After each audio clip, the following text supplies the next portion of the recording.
Subject: Thesis statement.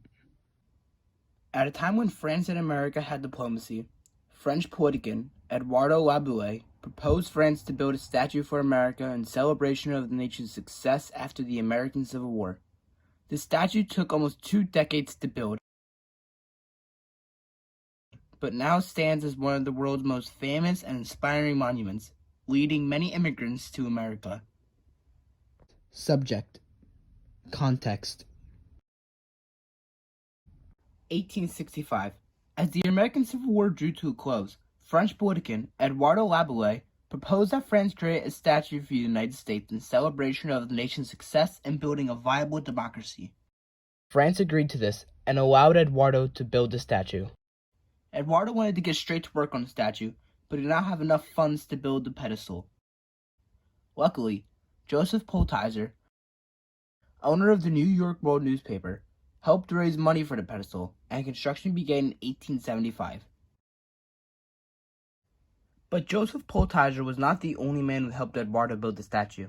He had the assistance of many famous people from the time, such as Alexandre Gustave Eiffel, who constructed the skeleton for both the Statue of Liberty and the Eiffel Tower. Emma Lazarus, the poetess who wrote the new Colossus to help raise money for the pedestal's construction. Eugene Viollet-le-Duc, who was the original architect hired to design the support structure for the statue. William Maxwell Evarts, the chairman of the American Committee for the Statue of Liberty. Richard Butler, the secretary of the American Committee for the Statue of Liberty. Richard Morris Hunt, who designed the pedestal for the statue. Charles Plummer Stone, who was an American engineer in charge of building the foundation on the island. French sculptor Frederic Auguste Bartholdi, and many more. Frederic Bartholdi was the man who operated construction and was in charge. Although Eduardo proposed the idea to France to build the statue, Frederic was in charge. It took Bartholdi and all his helpers almost 2 whole decades to build the statue. Once the sculpture was finished in 1886, they had to break Lady Liberty into 350 individual pieces, and it took 214 crates to fit every piece of the statue. Subject: Immediate impact. They were carried by trains and shipped to America in 1885. Once the pieces arrived in America, the statue remained in pieces on an island called Belledoze Island. Eventually, the statue was put together once again on Belledoze Island. Although some Americans had some issues with the statue, one of the main issues was the fact that the statue was a woman, when men are the ones who fought wars and served in the military. It was revealed that the statue was based on Native American Princess Pocahontas. Years before the statue was designed, female figures have been used to represent both political ideas and countries. The woman in the photo is named Golda Meir. She was an Israeli politician and teacher who served as the 4th Prime Minister of Israel from 1969 to 1974. She was the first woman to become head of the government in Israel. Not only that, but the statue has much more symbolism behind it. Her crown has 7 spikes on it. Each spike represents an ocean. Bartholdi placed a broken chain on her foot to symbolize slavery ending. In Lady Liberty's left hand, she holds a book with the date July IV MDCCLXXVI, which translates to the date July 4th, 1776, which is the day of the Declaration of Independence being signed. Subject: Background. The sculptor behind the Statue of Liberty, Frederic Auguste Bartholdi, was born in 1834 in Colmar, France, in Alsace region on the border of Germany. When Auguste was 9, his mother Charlotte moved with her children to Paris to enroll them at Lycée Louis le Grand and allow them to study under some of France's most accomplished artists. Braving the city's civil unrest for her son's education, after completing his first commissioned work, a large bronze statue of Napoleonic General Jean Rapp, at age 20, Bartholdi traveled with a group of French cultural ambassadors to photograph works of antiquity in Egypt. They encountered desert landscapes where ancient cities lay in ruins but colossal statues remained, inspiring Bartholdi to write, "These granite beings, in their imperturbable majesty, seem to be still listening to the most remote antiquity. Their kindly and impassible glance seemed to ignore the present and to be fixed upon an unlimited future. As an emerging artist, Bartholdi actively searched for commissions as well as inspiration. As he secured a meeting with Khedive Ismail Pasha of Egypt, the ruler overseeing and funding the French construction of the Suez Canal, Bartholdi presented a figurine for the colossal lighthouse depicting an Egyptian fella, a female serf, entitled Egypt, carrying the light to Asia. This design was ultimately rejected by the Khedive. Bartholdi's relationship with the scholar Eduardo de Laboulaye would provide him with another opportunity to achieve the colossal. Armed with letters of introduction from Laboulaye, Bartholdi secured meetings with some of America's most influential people with mixed results.